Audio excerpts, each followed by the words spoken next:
Շնորհակալություն, խոսքը տվում է ազգային ժողովի պատգամավոր Լարիս Հալավերդյանին։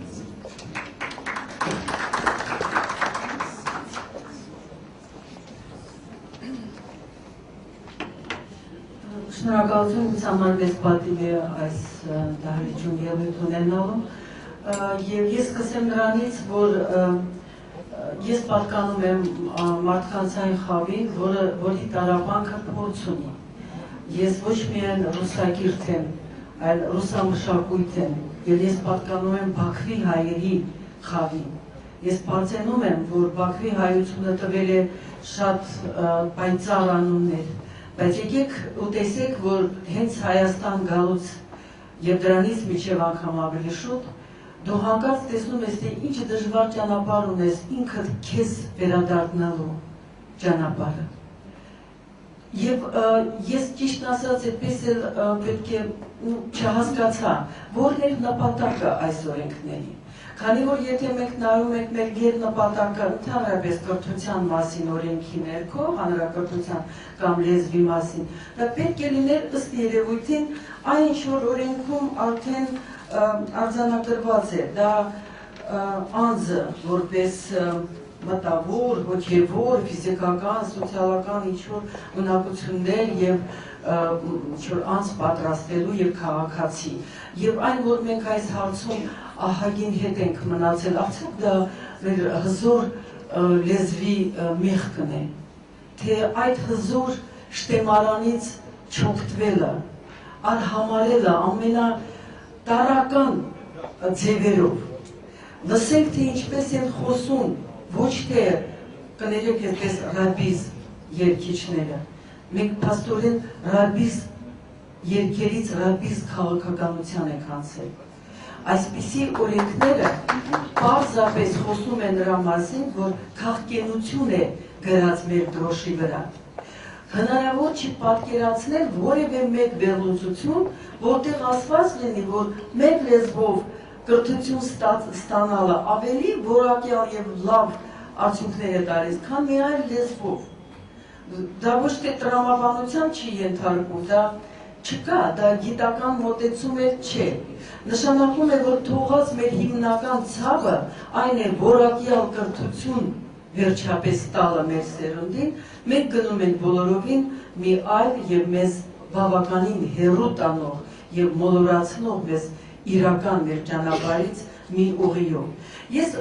որպես պատգամավոր պարտավոր եմ ձեզ ասել, որ բերված նախագիծը եւ հակասում է հենց սույն օրենքի, այդ հանրակրթության մասին օրենքի որոշ հոդվածներին։ Եվ նա կրճատում է զուտ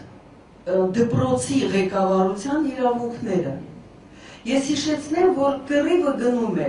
30 կամ 50%-ի շուրջ, քանի որ գործող օրենքը խոսում է նրա մասին, որ մենք կարող ենք ունենալ այնպիսի դպրոցներ, որտեղ որ այլ լեզվով կամ այլ ծրագրերով կարող են իրականացվել, բայց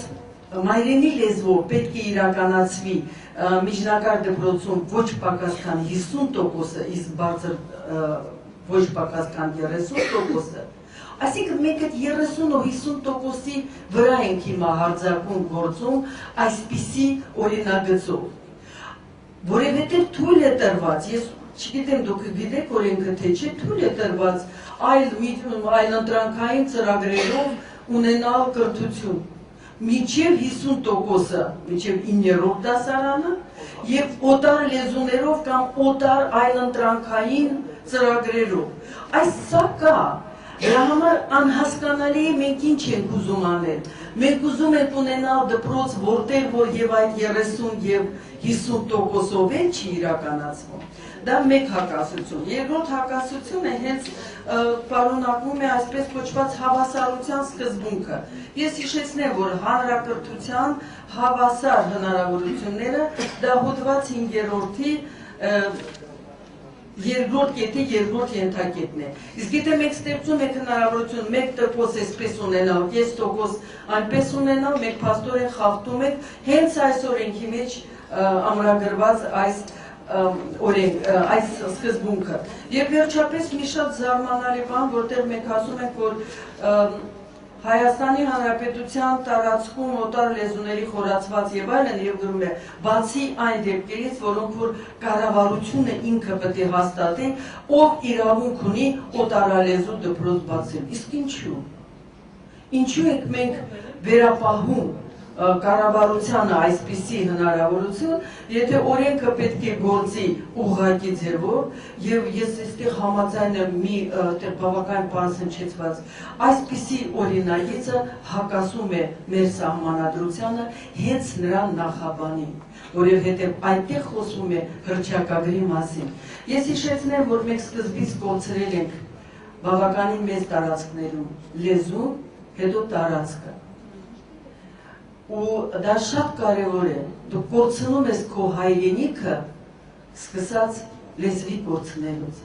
Ես ուղղակի որպես մարդ, որը հայերենը սովորել է որպես երրորդ լեզու, այլ ոչ թե որպես մայրենի, հիշեցնեմ, որ հայերենում դա կոչվում է մայրենի լեզու, իսկ ռուսերենում ռադնոյ язык, որտեղ ծնվել ես, այն նրա լեզուն։ Բայց եթե մենք տեսնում ենք, որ մեզ համար այդ ռադնոյ լեզուն մայրենի է, ո՞նց ենք փոխում մեր մայրերին։